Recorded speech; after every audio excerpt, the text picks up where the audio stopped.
Hello, sports fans. Welcome to Super Sports Central. Today, we're going to be going over my Week 2 UFL power rankings. So, briefly recapping the results from Week 1 in the UFL. The Stallions defeated the Renegades 27-14 in the season opener.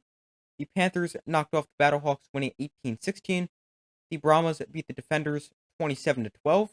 And finally, the Showboats beat the Roughnecks 18-12. But getting into my power rankings, at number 8 or last, I have the Houston Roughnecks. The Roughnecks are last in my power rankings after an 18-12 loss against the Memphis Showboats. The Roughnecks did not play a good game at all. They had a ton of mistakes, and that begins with 12 penalties for 90 yards. Plus, they had 3 turnovers, and the offensive line struggled, allowing 4 sacks. Now, the Roughnecks definitely missed the presence of star running back Mark Thompson, as they ran for just 43 yards, which was second least among any team in Week 1. Now, as far as their new quarterback, Jarrett Guantanamo, goes, he was okay throwing for 157 yards, and the defense was good for the Roughnecks, but there was just too many mistakes which caused them to lose, which is why they find themselves at number 8. Number 7, I have the Arlington Renegades. So the defending XFL champs lost to the Stallions in the season opener by a score of 27-14. They got off to a good start and played a very good first half, but eventually just got overwhelmed by the Stallions. Quarterback Luis Perez was pretty good, as he threw for 214 yards and a touchdown, also an interception. And Perez has now had the first touchdown of the UFL, but also he had the first touchdown for the USFL in 2022, the XFL last year, and now the UFL. Now, outside of Luis Perez, the run game struggled for the Renegades, averaging just 3.3 yards per carry. But overall, the Renegades played a decent game, played a good first half, but just ended up losing against a much better Stallions team and find themselves at number 7. Number 6, we have the DC Defenders. So they enter at number 6 after their loss to the Brahmas 27-12. The Defenders did not look good outside of quarterback Jordan Teamu. Teamu was great with 235 yards and an interception. Outside of him, the offense struggled, not scoring a single touchdown. They were terrible in the red zone with no touchdowns in 3 red zone trips, and they were forced to settle for 4 field goals throughout the course of the game. A big reason why their offense struggled was poor offensive line play, and that was a big question mark for the Defenders coming into the season. It was not good in the opening week, as the offensive line allowed 4 sacks and struggled to open up rushing lanes as the Defenders ran for just 44 yards and 3.4 yards a carry. So the offensive line is something that is definitely going to need to get improved moving forward. But I do think the Defenders will be able to turn it around at some point. Right now, they enter at number 6. Coming in at number 5, we have our last team who lost this week. That is the St. Louis Battlehawks. The Battlehawks are at 5 after their loss to the Panthers 18-16, which they lost on a 64-yard field goal. And that is impressive, but they should not have lost this game. They took the lead with under a minute left in the fourth quarter, and they played a pretty good game. Their defense going into the fourth quarter had allowed just 7 points, but the problem is their offense also didn't wake up till the fourth quarter, scoring 13 of their 16 points in the final quarter. Overall, for the Battlehawks, they didn't play a great game. It wasn't amazing, but it was pretty good considering the elite defense they played. Quarterback A.J. McCarron finished with 216 yards and 2 touchdowns, plus wide receiver Marcel Aitman had a really good game.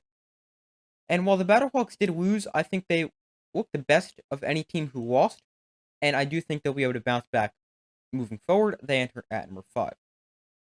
Number 4, we have the Michigan Panthers. They're in at 4 after an 18-16 win on a walk-off field goal from kicker Jake Bates, who made a 64-yard field goal twice because he was actually iced on his first kick.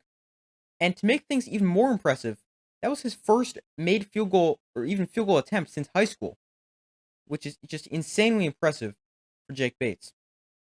Now, offensively, the Panthers started off extremely slow, getting shut out in the first half, including 2 first half interceptions from quarterback E.J. Perry. Now, the run game was great as the Panthers ran for 112 yards on 5.1 yards a carry and 2 touchdowns. And defensively, the Panthers were incredible, and this defense looks really good as they totaled 3 sacks and 6 tackles for loss while holding a great Battlehawks offense to just 16 points.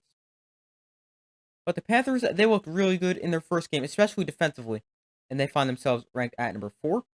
But if they can be more consistent on offense, this could be a really good team with the defense they have. Number 3, we have the Memphis Showboats. They beat the Roughnecks in the final game of Week 1 by a score of 18-12. Quarterback Case Cookus played well in his first game as a Showboat, throwing for 204 yards, a touchdown, and a pick. And that touchdown was an incredible toe tap catch to Vinny Papple. Now, while the passing game was okay, the Showboats' of run game was terrible as they ran for just 34 yards on 1.8 yards per carry. And they also let the Roughnecks back into the game, but then the defense came up big to secure the win. But the Showboats, not an amazing game, but they got the win. That's what counts. They enter at number 3. Number 2, we have probably the most surprising team of Week 1. That was the San Antonio Brahmas. They easily beat the Defenders, winning 27-12. It was all around a great performance. Offensively, quarterback Chase Garbers was great as he threw for 158 yards and had 3 total touchdowns with 0 turnovers. The Brahmas also ran the ball well as new running back Anthony McFarland, the former Pittsburgh Steeler, had a good debut with 47 rushing yards and also a nice 28-yard catch and run for a touchdown. Then star wide receiver John Shea Kirkland was great with 8 catches for 61 yards and a touchdown. And then defensively, the Brahmas were great as well, holding the defenders to just 4 field goals and also coming up with a clutch red zone interception. And obviously, you can't finish talking about the Brahmas this week without mentioning their insane trick play, which saw their center catch a 40-yard touchdown on a fake field goal right as the first half expired. But the Brahmas, by far the most surprising team in the first week, they found themselves all the way up at number 2. And number 1, no surprise here, is the Birmingham Stallions. They beat the Renegades by a score of 27-12. They played 2 quarterbacks, Matt Corral and Adrian Martinez, although Corral played most of the game, as late in the first half, Adrian Martinez suffered an ankle injury. Now, I don't know if it was the coach's decision to continue to play Corral or if the ankle injury kept out Adrian Martinez, but Corral did play a nice game. After starting off slow, he settled in nicely as he finished with 201 yards, a touchdown, and a pick. And the Stallions ran the ball extremely well, rushing for 183 yards and 2 touchdowns while averaging 5.1 yards a carry. But the Stallions, they still look to be a bit better than every team in the UFL, and they're ranked number 1 in my rankings for a reason. But those are my Week 2 UFL power rankings. Thank you guys for watching. Make sure to like, subscribe, comment, turn notifications. I do my best to post as often as possible. Let me know in the comments if you agree, disagree, and why. I'd love to hear your thoughts. But thank you for watching. Make sure to like, subscribe, comment, turn notifications. I do my best to post as often as possible. I will see you in the next video.